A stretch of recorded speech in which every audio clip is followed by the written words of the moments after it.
2022년 1월에 중국 상하이 지하철에서 한 여성이 출근길에 앉을 자리가 없자 자기의 머리카락을 손잡이에 걸고 공중부양하듯이 매달려 갔다고 해서 화제가 되었습니다. 머리카락 한 가닥의 강도는 보통 50g을 견딜 수 있다고 합니다. 평균 한 사람의 머리카락은 10에서 15만 가닥이라고 하니 이를 합치면 작게는 5톤에서 많게는 7.5톤의 무게를 견딜 수 있습니다. 그러니까 최대 100kg 몸무게를 가진 사람들 75명이나 될 수 있는 강도입니다. 이를 신앙 공동체에 적용해보면 어떨까요? 전도서 4장 12절에서도 한 사람의 연약함을 말씀하시면서 세 겹줄은 쉽게 끊어지지 않는다고 하셨습니다. 오늘은 사사기 7장의 말씀으로 공동체에 대한 말씀을 나눠보도록 하겠습니다. 사사는 이스라엘이 왕정시대를 맞이하기 전에 백성들을 이끄는 지도자를 일컫는 말입니다. 사사는 히브리어로 재판관이라는 뜻이지만 당대 사사들은 재판뿐만 아니라 군사 지도자였고 백성 전체의 신앙을 이끄는 민족 지도자 역할까지 아우르고 있었습니다. 저는 이 시간에 이스라엘의 5대 사사였던 기드온을 통해 어떻게 하면 치유와 회복을 경험하는 건강한 신앙 공동체가 될 수 있는지 나눠보도록 하겠습니다. 첫 번째로 건강한 신앙 공동체를 만들기 위해서는 우리들의 이야기에 하나님의 흔적을 발견하는 것입니다. 기드온이 살던 시대의 이스라엘은 미디안 민족들에게 7년 동안 엄청난 약탈과 폭력을 경험했습니다. 그러던 어느 날 미디안 민족들은 인근의 민족들과 연합군을 결성하여 13만 5천 명의 병력을 이끌고 이스라엘을 쳐들어왔습니다. 다급해진 기드온도 인근의 지파들에게 급전을 보내 군사들을 소집하자 3만 2천 명의 군사가 모였습니다. 물론 턱없이 부족한 숫자입니다. 그런데 이게 웬일입니까? 하나님께서 너무 많다고 말씀하시는 것입니다. 결국 이래저래 돌려보내고 300명만 남게 되었습니다. 하나님은 왜 계속 많다고 하시면서 300명까지 병력을 줄이신 걸까요? 그 이유는 바로 전쟁에서 이겼을 때 우리가 잘 싸워서 그렇게 되었다고 결론을 내리지 못하도록 하기 위해서입니다. 하나님께서 우려하시는 것은 하나님을 제쳐둔 결론입니다. 그동안 그들은 우상을 섬기며 자기 중심적인 삶이 비대해져서 주님을 고백하는 삶을 잃어버렸습니다. 하나님은 승리할 가능성 제로의 전쟁에서 승리케 하심으로 오직 주의 은혜로 승리했다는 고백을 남길 경험을 만드시고자 했던 것입니다. 하나님은 우리의 삶에서 결코 제외될 수 없는 분입니다. 예수님께서 우리의 죄를 위해 대신 죽으신 이유 중 하나는 오염된 생각과 그 생각으로 만들어진 길을 갈아치우고 하나님의 생각과 하나님의 길을 다시 우리에게 선물로 주기 위함입니다. 하나님의 생각은 우리의 생각과 다르고 하나님께서 만드시는 길은 우리의 길과 다릅니다.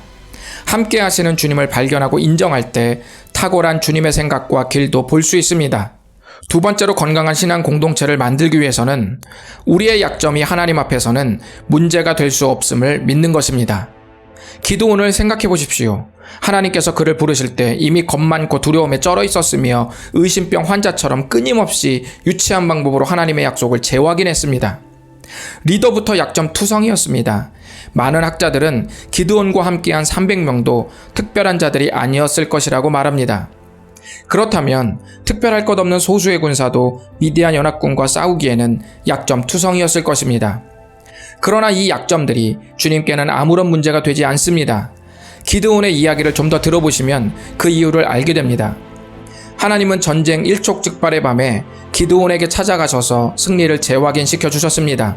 그러면서 미디안 적군 진영으로 은밀히 갔다 와보라고 명령합니다. 만약 혼자 가기 두렵다면 부하를 데려가라고 말씀하십니다. 두려움이 많은 기드온을 향한 하나님의 섬세한 배려가 돋보이는 말씀입니다. 하나님의 명령대로 적진 근처까지 간 기드온은 거기서 보초서는 적군들이 나누는 꿈 얘기를 엿듣게 되었습니다. 그 꿈 얘기인즉슨 보리떡 한 덩어리가 미디안 진영에 굴러들어오더니 전체를 무너뜨리고 엎어버리더라는 것입니다. 그런데 놀라운 것은 적군들이 그 꿈을 어떻게 해석하냐면 하나님께서 기드온의 칼로 자기네들을 무너뜨릴 것으로 믿었다는 것입니다. 하나님은 은밀한 적군들의 꿈 얘기를 들려주심으로 기드온을 담대하게 하셨습니다. 이로써 기드온의 두려움은 사라지고 미디안 연합군은 두려움에 휩싸이게 되었습니다. 기드온과 300명이 전쟁 무기도 없이 기드온의 칼을 외치자 적군들은 패닉 상태가 되었고 자기네 칼을 마구 휘두르다가 서로를 해하면서 마침내 자멸하고 말았습니다. 그들의 약점들은 하나님의 승리에 아무런 장애가 될 수 없었습니다. 우리가 신앙 공동체를 이루게 되면 그 안에는 우리가 가진 약점도 공존하고 있습니다. 그래서 친밀해지기 시작하면 장점을 발견하지만 몰랐던 단점들도 발견하게 되는 것입니다. 우리는 때때로 약점 많은 나라는 그릇에 예수님이 담겨 계시다는 사실을 간과할 때가 있습니다. 성경은 우리를 보배를 담은 질그릇에 비유하셨습니다. 우리가 아무리 부족해도 우리 안에 보배이신 예수님을 담으면 끝나는 겁니다. 우리가 약점이 많다면 그 약점을 메우시는 주님을 바라보면 됩니다. 약점이 없는 것보다 약점을 도우시는 주님을 보면서 사는 삶이 훨씬 좋습니다. 예수님 안에서 우리가 빚어지기 시작할 때 상대의 약점이 오히려 사랑스러워 보일 것입니다. 누군가에게 여러분이 괜찮은 사람으로 기억되는 이유는 상대가 여러분의 단점을 사랑하기로 마음먹었기 때문입니다. 마태복음 14장에서 베드로는 큰 파도가 넘실대는 갈릴리 새벽바다에서 두 가지 은혜를 경험했습니다. 첫 번째 은혜는 온전히 예수님을 바라볼 때 무리를 걸었던 성공의 은혜입니다. 그러나 베드로는 예수님을 바라보던 시선을 큰 파도에 빼앗겨 두려움이 몰려오자 그만 물속으로 빠져들게 되었습니다. 그때 즉시로 내민 예수님의 손을 잡고 들림을 받는데 이것이 바로 두 번째 실패의 은혜입니다. 건강한 신앙 공동체는 그 안에서 일어나는 관계의 성공과 실패의 은혜로 점점 견고히 빚어져 갑니다. 그러니 오늘부터 여러분의 이야기에 하나님의 흔적을 발견하시고 서로의 약점을 넘어 그 약점을 빚으시는 예수님을 바라보는 신앙 공동체의 일원이 되시기를 바랍니다.